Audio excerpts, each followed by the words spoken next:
1:05. We do have a few more people joining us, but they'll just have to catch up, and we will try to catch them up as they come on.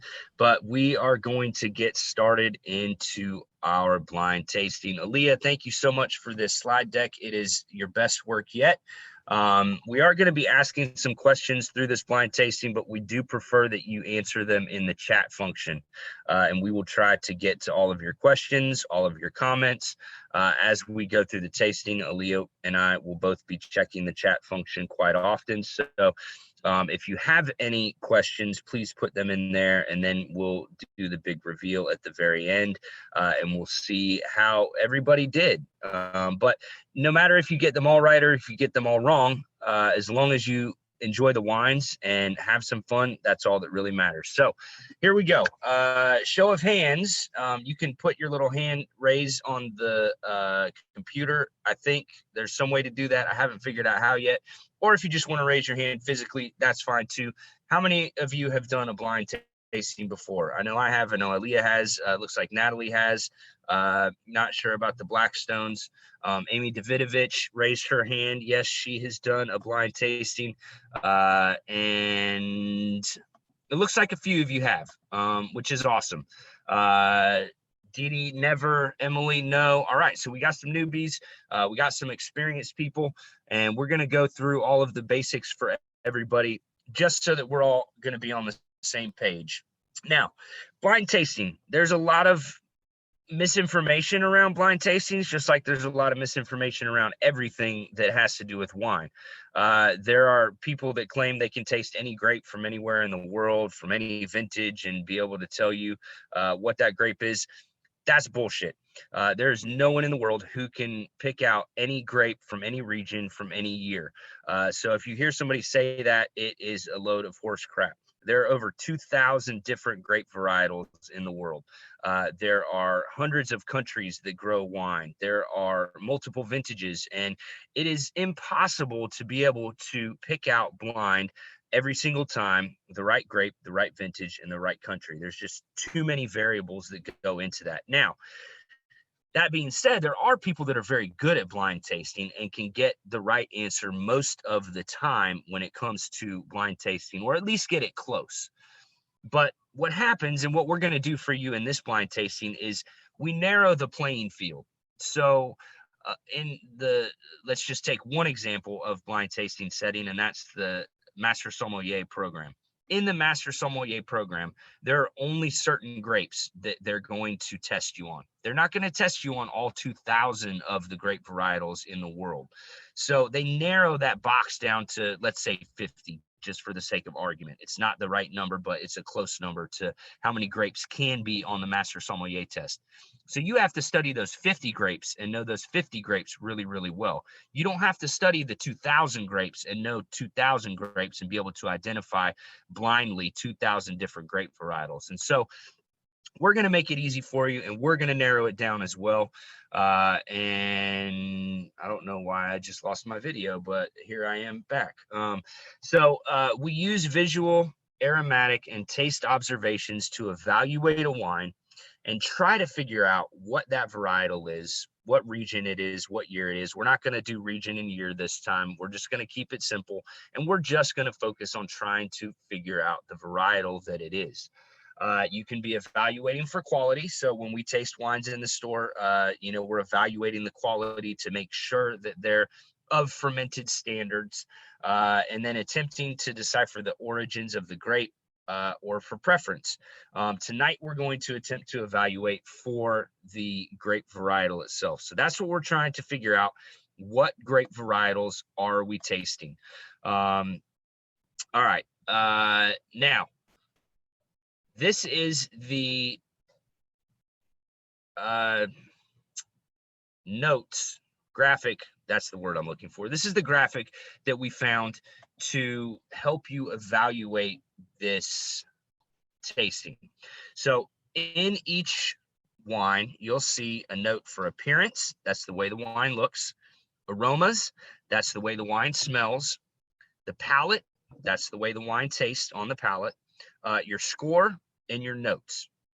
You can do whatever score you want. You can do a 1 to 10 scale. You can do a 1 to 100 scale. You can do I like it or I don't like it scale. That's totally up to you. The other ones we're going to kind of walk through and help you with the appearance, the aroma, and the palate. Miss Stacy Craig, I know you just joined us. We forgot to put this in your tasting kit, but we did email you a copy that you can print off real quick if you want to follow along and take notes. Welcome to the blind tasting. So that's going to kind of be how we go through this process, and you can take notes along with if you would like. You don't have to do that, but it is there for you if you would like to taste notes and follow along.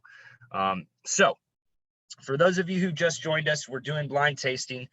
We're talking about, the reasons we blind taste, and we're just getting into the specifics of blind tasting. So you haven't missed much. The first thing you want to do is look at the wine. You want to see it in the glass.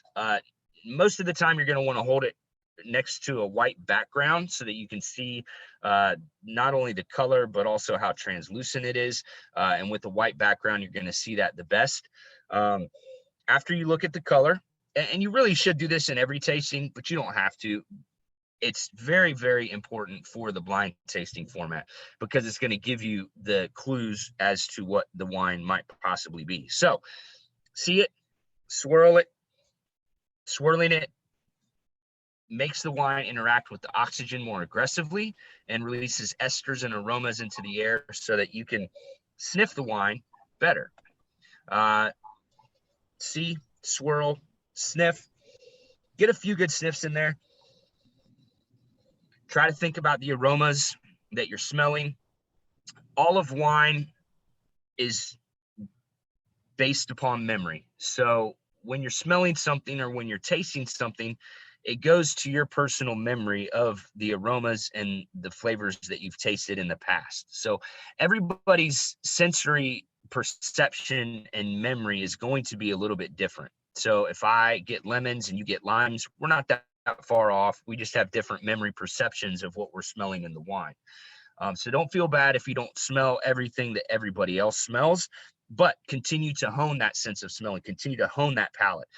If you're really getting into wine, when you go into the grocery store, smell fresh limes, smell fresh oranges, smell dill, smell all of these things that you're going to see in the produce aisle, because those are the things that you're going to find in your wine.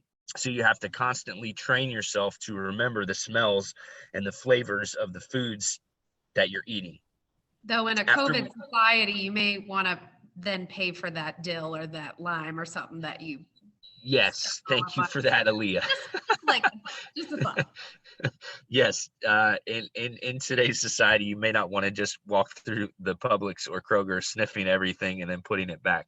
But when COVID is not so much of an issue, which we know one day it will be, you can go back to going to a farmer's market and smelling all of those things, and into the produce aisle and smelling all of those things. When you sip it, you want to swirl it around all parts of your mouth, not just swallow, because your taste receptors are in different parts of your mouth. So I try to keep it in my mouth for at least 10 seconds, swish it around. If you have the talent to be able to suck some air in while the wine is still in your mouth and not choke on it, then do that as well, because it helps release those flavors in your palate.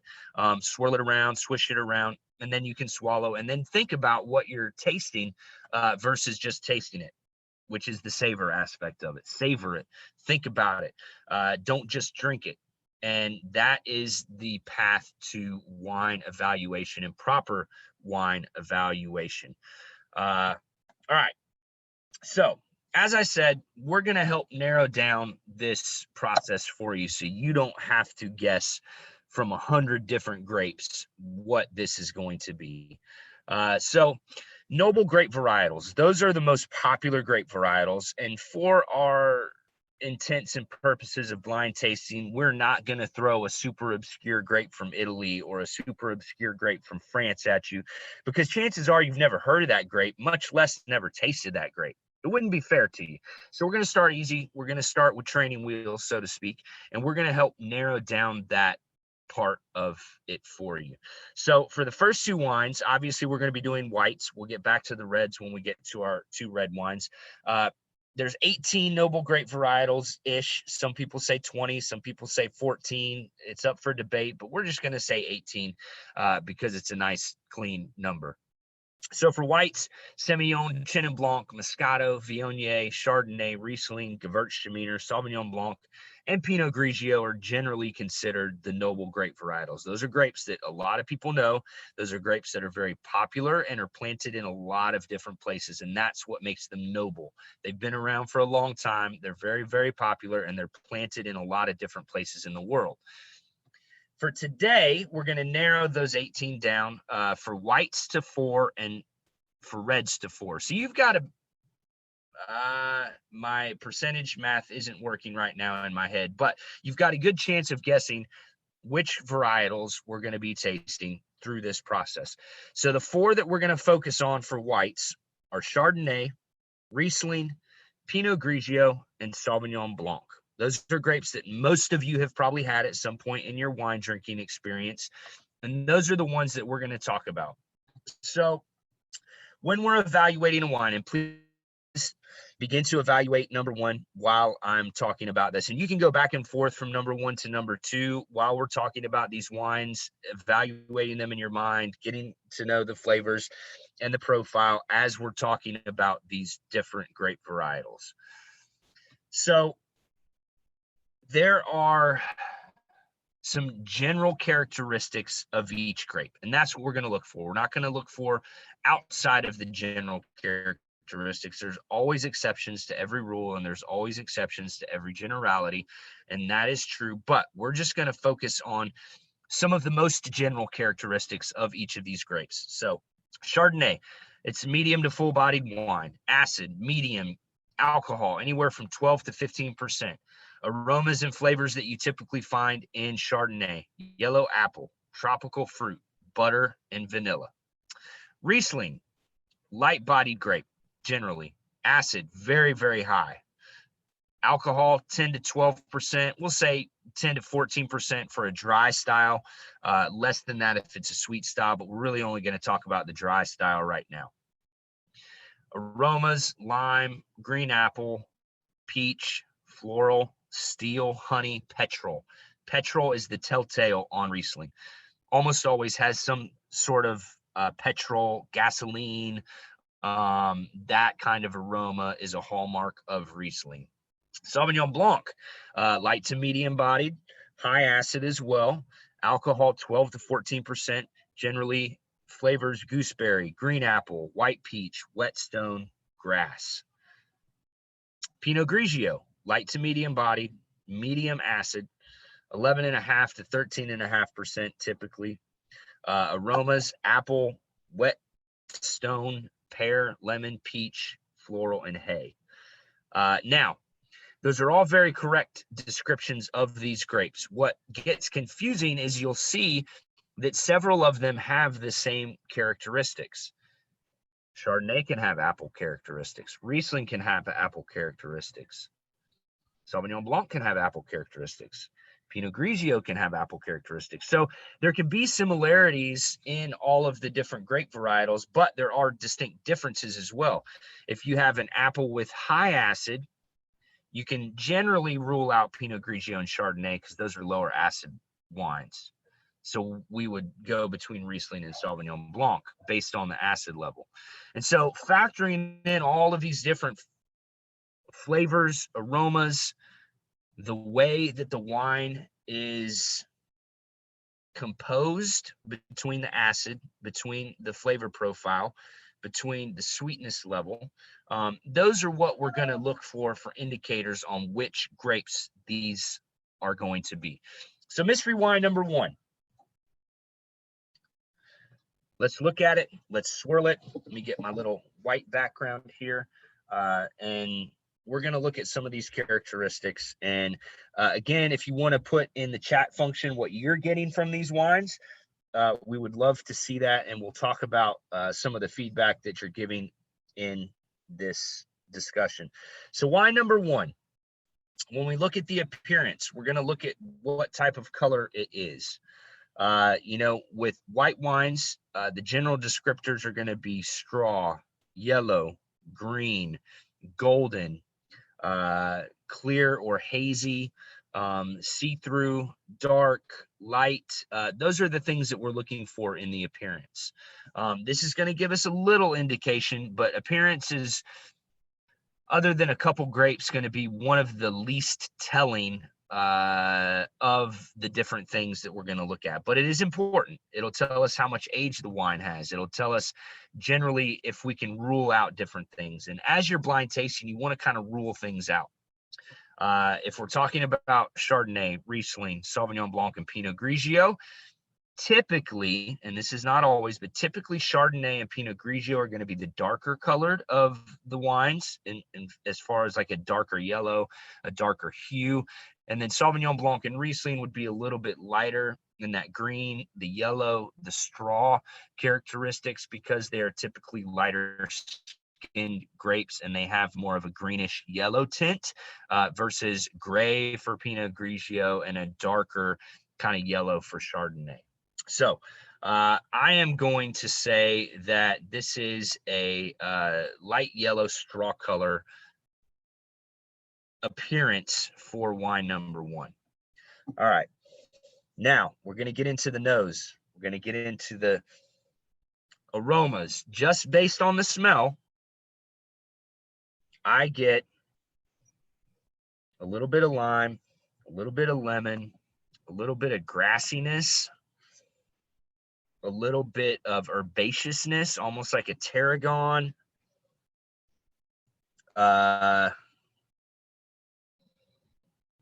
And then some sort of white flower that I can't put my finger on as well. So lime, lemon, white flower, a little bit of herbaceousness, and a little bit of grassiness. Those things should start to tell us what type of wine that we're tasting. All right, now on to the taste. And remember, swish it around, get it all around the senses, get it all around the taste buds.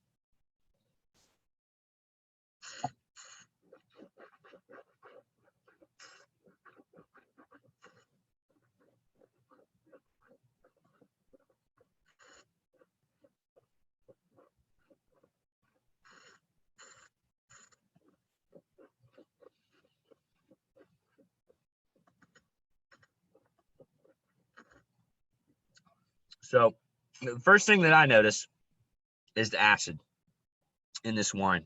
So you get that little tinge right here in the back of your jaw. That's going to be the acid level. So that's going to tell us right off the bat it's high acid. It's very dry. It's very crisp. On the flavor profile, I'm getting more of that green apple, that kind of lip smacking green apple characteristic on it. I still get the lemon. I still get the lime. I still get the herbaceousness, a little bit of grassiness. There's not as much grassiness on the flavor profile of the palate that there was on the nose, but I'm getting so much. It's like I just bit into a Granny Smith apple, and that's what I'm getting the most of in this wine on the palate. But it's kind of all over the place. Lots of complexity here, lots of different flavor profiles here. We do have one guess already. I'm not going to reveal what that guess is, although I guess you guys can see the group chat as well, so it doesn't really do me much good. So we have one guess in on this wine. We're not going to reveal it till the very, very end, so I want you to keep thinking about it. And then the finish goes on and on and on and on. So key markers for me: high acid, dry, green apple, grass, lemon, lime. Think about those things. We'll go back to the 4 different grape varietals again at the very end of the 2 whites so that you can see that graphic one more time. And then we're going to move on to wine number 2. All right. Wine number 2. We're going to look at first the appearance. I get a little bit darker color in this one, a little bit deeper yellow than we got in the first one. The first one was more of that straw kind of lighter, paler color. This one has a little bit more to it, but it's still that kind of pale yellowish color with just a little bit more richness to the tone, I think, in the color than the first one had. We're going to swirl it around, and then we're going to get a few good sniffs out of this guy and see what we come up with.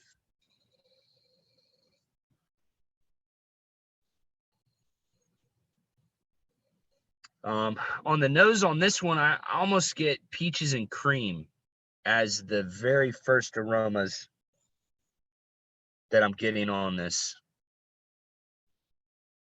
with a little bit of floral, a little bit of honey or vanilla. I think vanilla, and that's what's making me think of the peaches and cream, peaches and vanilla.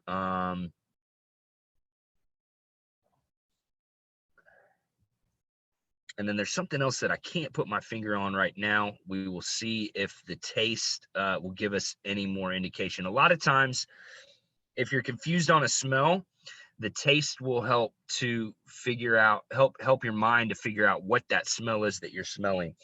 Sometimes there's distinct aromas that I just can't put my finger on, and I can't figure out exactly where that perception or memory is coming from. And that's why it's important to continually hone those skills if it is something that you're interested in getting better at. Remembering those smells, remembering those flavors, remembering those compounds that you're getting. And then we're going to taste it.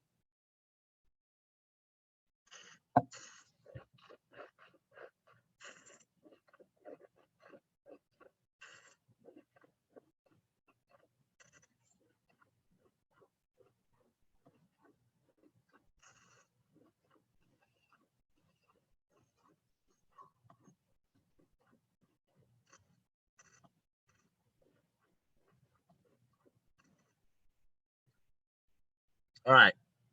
Much richer in the mouth, much less acid in the flavor profile and in the taste.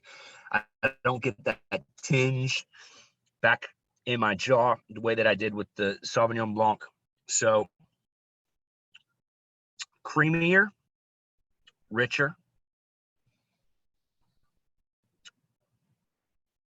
I still get that peach, but now I'm getting a little bit of pear in the profile as well.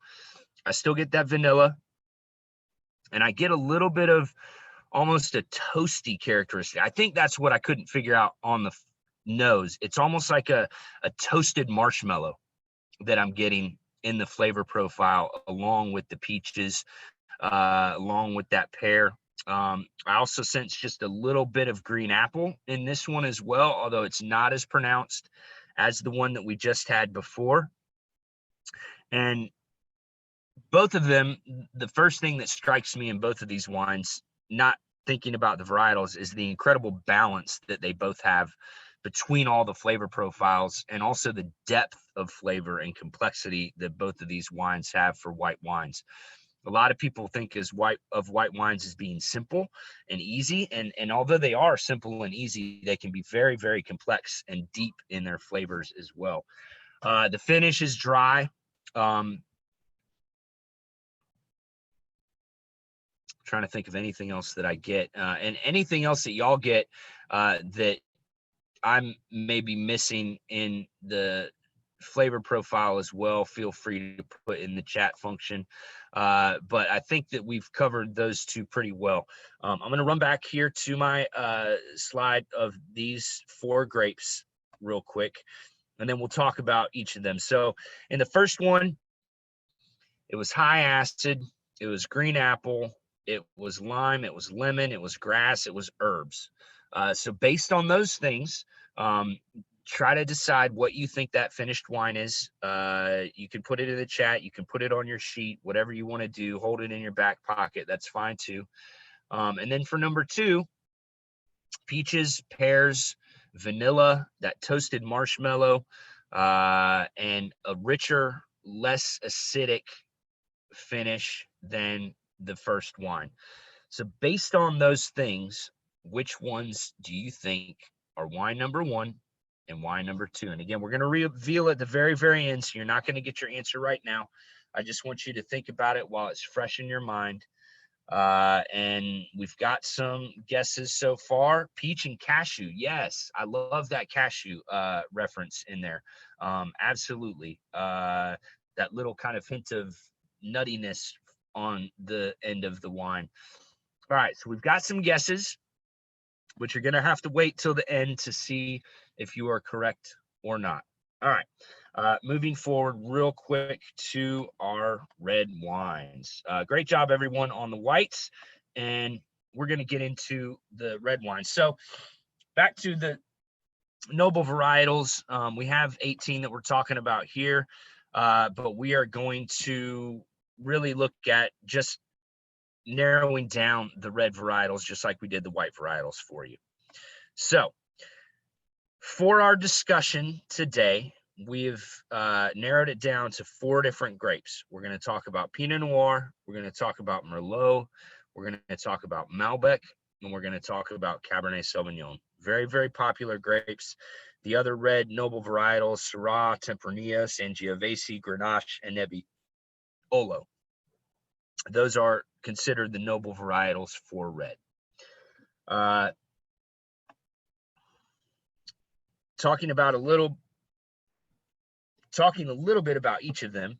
Pinot Noir, light to medium bodied, soft tannins typically, alcohol 11.5 to 13.5%, and then aromas and flavors. We've got strawberry, we've got cherry, we've got raspberry, cola, mushroom, clove. Those are great descriptors, and generally most Pinot Noirs have some combination of those things. Merlot, body medium to full, tannin can be, and I'm going to make a little bit of not a correction, but a statement on the tannin levels. This is what the grape has if it is allowed to have it. So when we're talking about tannin, we're talking about the tannin that's naturally present in the grape skins themselves. Now, producers can make a soft wine out of a tannic grape. It's very easy to do, and lots of people do it. That's why you can have 10 different Cabernets and 5 of them be tannic and 5 of them be soft. So don't let the tannin part throw you off. This tannin is talking about what's naturally present in the skins. So some skins of grapes have more natural tannins present than others. Pinot Noir doesn't have a lot of natural tannin.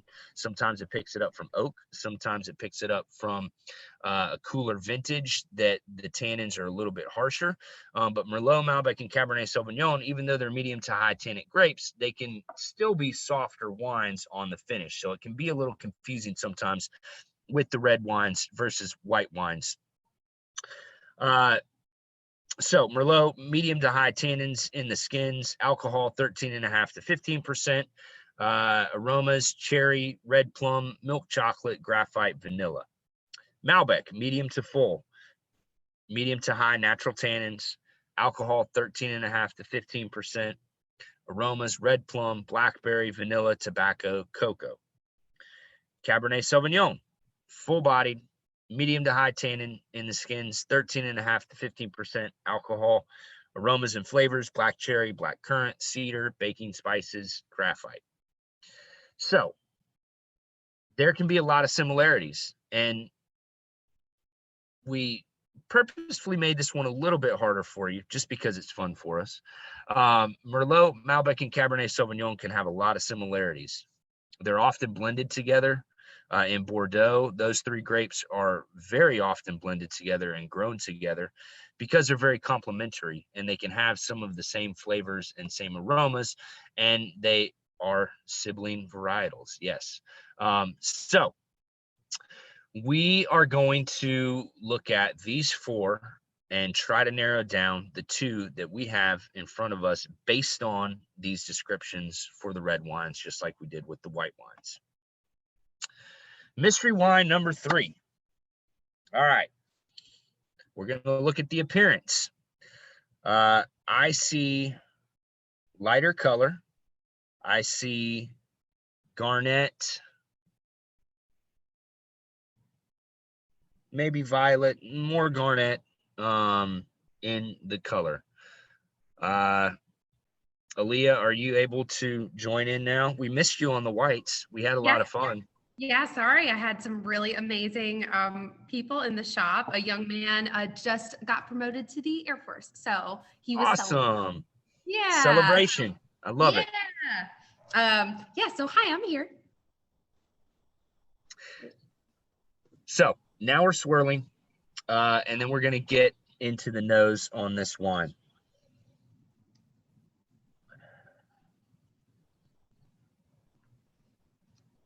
I get crushed raspberries, almost like if you left them out on the counter and accidentally smashed them, and you get that aroma of freshly crushed strawberry or raspberries. A little bit of strawberry on there as well. A little bit of clove, actually, I think, on the nose in this one. And maybe a little bit of cinnamon as well, those baking spices in there. And then after the nose, we're going to sip and taste.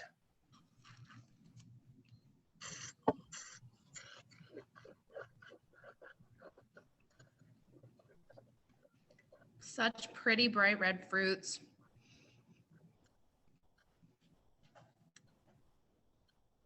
Agreed. And pretty soft on the finish in my estimation. Yeah, it is. Soft tannins, the raspberries there, a little bit of black cherry. The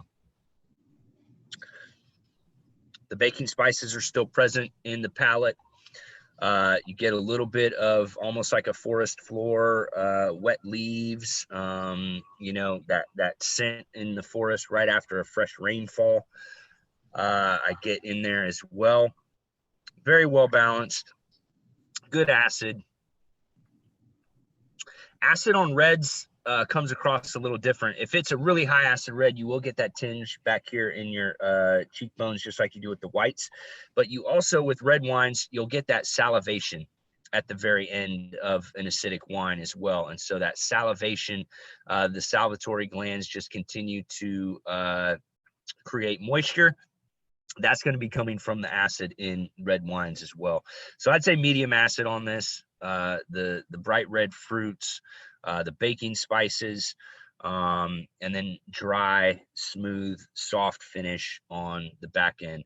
And that's, most of you know this, but if you don't, the two main different finishes in red wines, there's a dry, soft, and smooth finish. Dry meaning no sugar, soft and smooth, or there's a dry and tannic finish. Dry meaning no sugar, tannic meaning that kind of drying sensation in the mouth. A lot of people are confused as to when to use that dry moniker. Dry just means no sugar, but some people want to refer to it to that tannin. So it's important to tell us distinctly if you like the tannin or if you like the soft and smooth finish. And again, most of you know that, but if you're new to us, that's a big part of what we try to do in the store to make sure that you get a red wine that you're going to really, really enjoy. So this is dry, but soft and smooth on the finish. All right. So based on that, make your guesses. You don't have to do it yet, but based on the bright red fruit, the soft and smooth finish, the appearance of the color, and on the flavor profiles that you got, we're going to make a guess on the red wine, number 3. Now, moving into number 4.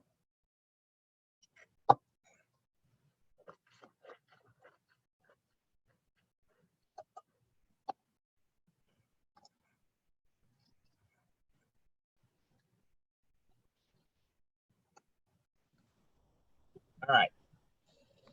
Color in this wine. Immediately, I see a vast difference in the color from this wine versus the color from the wine that we just tasted before. It's darker, it's deeper, it's richer. It's a darker purple, and it's not nearly as see-through as the first red wine that we tasted. But I will note, just because a wine is see-through does not mean it lacks in flavor. The first wine we had, it didn't have much color at all, but it had intense flavor. We've got a lot of wines in the store that don't have a lot of color in the wines, but they have intense flavor. So don't ever let color scare you off of a wine. Now, getting into the nose on this wine, I expect to have some different fruit profiles than we had on the first wine. And yes, darker fruits versus the brighter red fruits. So when we talk about fruit spectrums, we're talking about the different types of fruit that connect with those spectrums. Bright red fruits are going to be raspberries, strawberries, Bing cherries, things like that. Darker fruits, you're getting into black cherries, blackberries, blueberries, boysenberries, plums, the darker colored fruits. So it's a direct correlation with the actual color of the fruit when we're talking about those flavor profiles in the wine. Yes, I will go back very quickly to see the red profiles, Miss Emily. So darker fruit, we've got I'm getting a plum,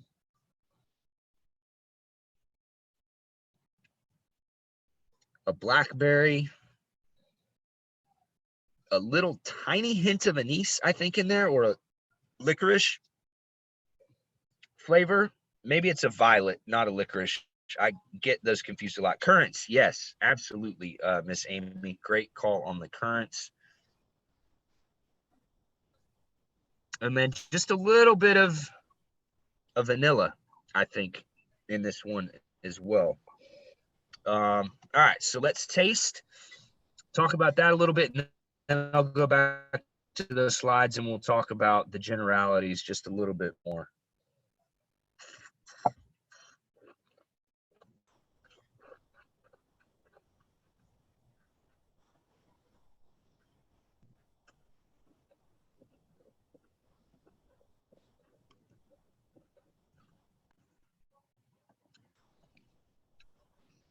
All right, so much more body right off the bat. The blackberries are there, the plums are there. It is violets, I think, and not anise, currants. And it has a little bit more tannin structure, even though it's a soft tannin. It's not a very harsh tannin. It definitely has more structure on the back end that kind of sucks the moisture out of your mouth. And that's what tannin does. It sucks the moisture out of your mouth, leaves you with that sensation. And this is giving it just a little bit, but it's a softer, sweeter tannin versus a harsh and bitter tannin. Finish goes on for a long time.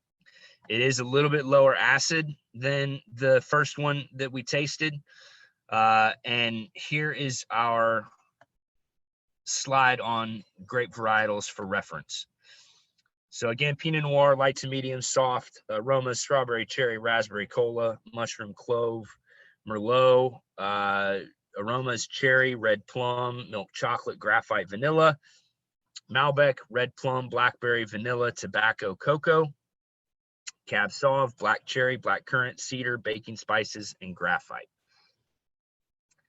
And again, those are generalities, and there's always wines that will fit outside of that box, but typically the majority of the wines that you're going to find that are made from these grapes are going to have those kind of flavors. So think about the wine number 3, think about the wine number 4, and make your guesses on those wines. Now, before we get to our big reveal, we want to know which one's your favorite, because ultimately that's what matters the most. Not whether you get all of them right or wrong, but whether you enjoy them and learning to understand your own palate preferences. That is the biggest goal of Fermented. Well, actually, no. So the biggest goal of Fermented is to support families. We want to support good people, and we want to make sure that we'll always have wines to drink that are naturally made and don't have a lot of additives. So that's goal number 1. Goal number 2 in our process, and the reason that we exist, is to help every single person that walks into the doors of Fermented discover their own personal palate preference, because everybody is different. You're not going to like all the wines I like. I'm not going to like all the wines that you like.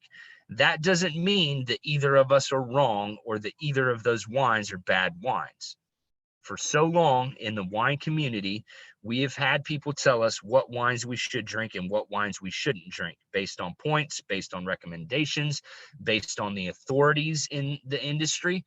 But That is a flawed view of wine because everybody likes something different. I don't like all the wines that get the 98-point ratings. I don't like all the wines that get 100-point ratings. I like some wines that get a 70-point rating.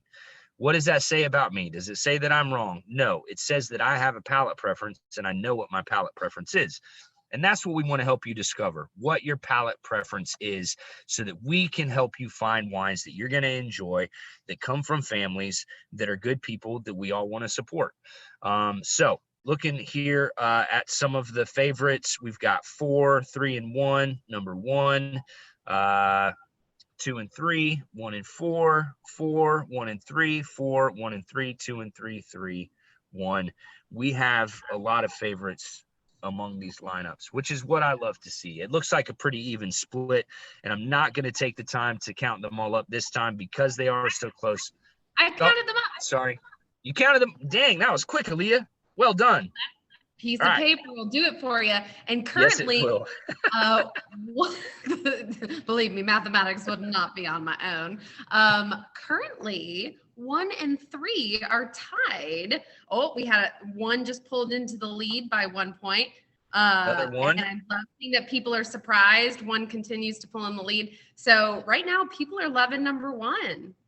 I love it. I would also have to throw my hat in with number 1. It is drinking amazing right now. I've had this wine at least a dozen times in the last few months, and this is the best I've ever seen it taste.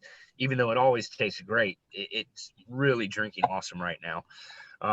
All right, we have 5 of us here, so multiple votes. Yes, thank you, Amy. We love the multiple votes, and we take all those into consideration. I have to say that I love every single one of these wines. Obviously, we picked them for a reason, Aaliyah and I, and they've been some of the most popular wines in the store over the last few months, and they're just great representations of their varietals. So the big reveal is now going to come after I hit my button. And yeah, I put a lot of animations on the slide, y'all. Dun, dun. All right, these are the wines that we tasted. So for those of you who guessed Sauvignon Blanc and Chardonnay for the first 2, you are absolutely correct. Sauvignon Blanc was number 1. It is Chateau Larame. It is from the Bordeaux region in France. It is 100% Sauvignon Blanc, and it is stunning. We've had it in the room for a long, long time. $24 a bottle, and it's an awesome, awesome little wine. Number 2, Brea Chardonnay. This is made in conjunction with Chris Brockway from Brock Cellars, and it is a natural California Chardonnay. So, Mark, you hit almost the region. You missed Sancerre, but well done. You knew it was French Sauvignon Blanc. You knew it was American Chardonnay. Very impressive. Adam, hit tab one more time. Hit tab one more time. Sorry. Yes, oh, thank you. I missed one of the animations. Aaliyah, again, outdid herself on this slide deck with all of the cool little features. I'm not going to get in there. I'm not going to get in it to take credit. I was trying to get you credit. No way. And then number 3 is Pinot Noir from the Willamette Valley. This is Chehalem from the Chehalem Mountain District in the Willamette Valley. Absolutely beautiful Pinot Noir from the Willamette Valley in Oregon.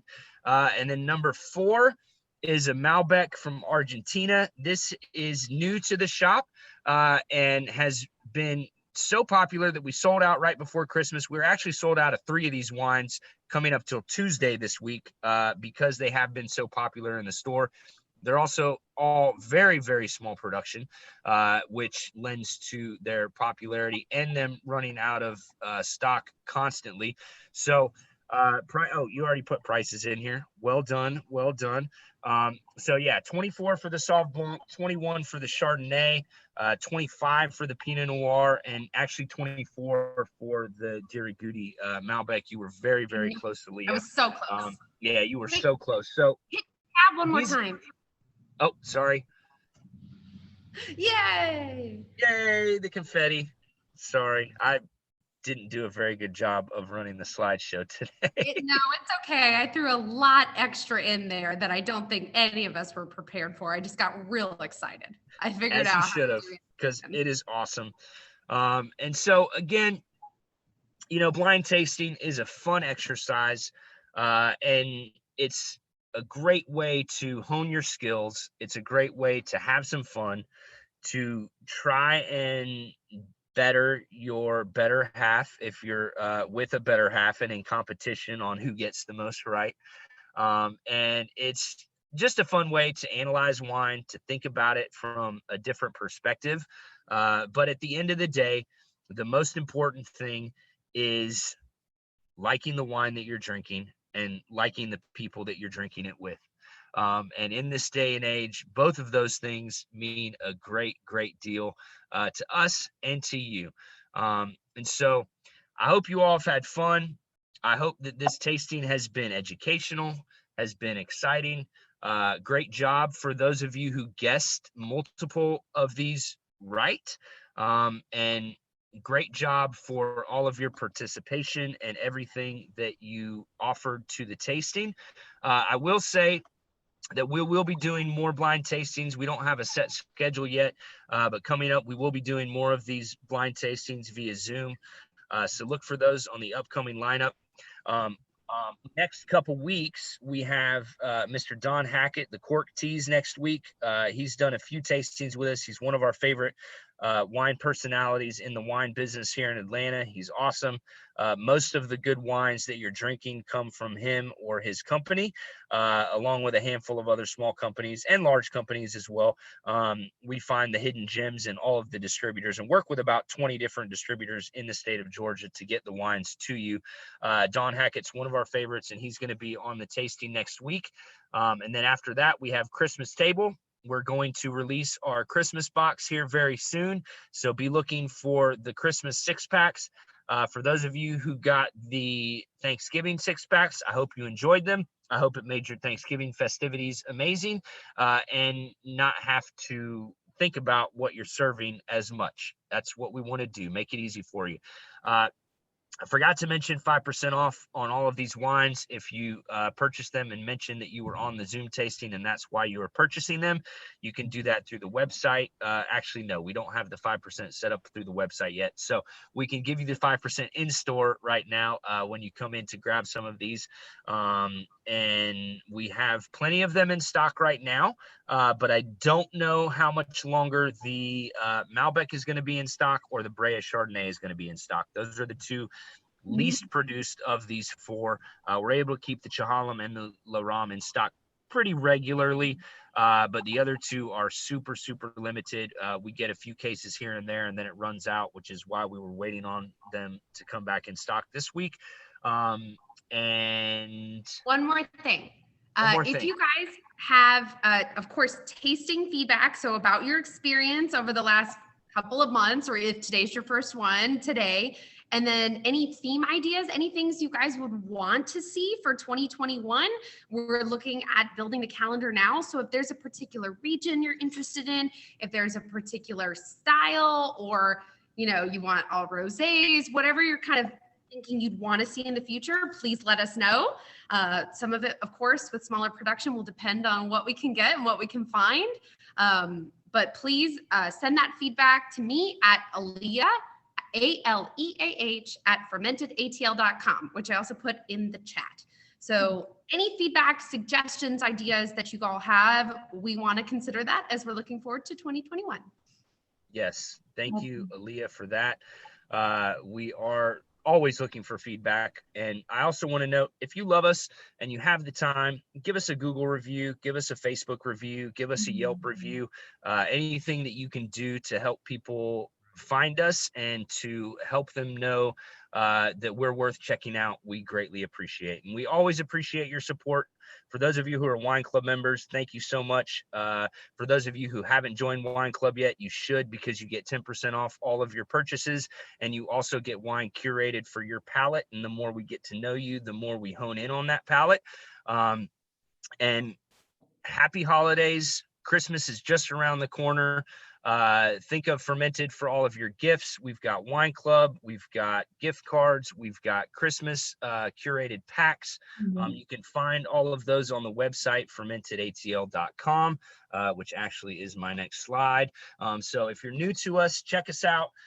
Thank you all so much for your support. look forward to seeing you next week, the week after, and in the coming months on these Zoom tastings. We will get back to in-store tastings as soon as we possibly can. But for now, we're really thankful that we do have this online option, and we're loving it. We hope you're loving it. And I hope you all have a wonderful, wonderful Wednesday night. Thanks again for joining us. And we will see you next week or in the store soon. Thanks, guys. Thanks, Adam. That was Leah. fun. Thank you. This is fun. Thanks. Thank you, guys. We have a blast with it too. Have a great night, everybody.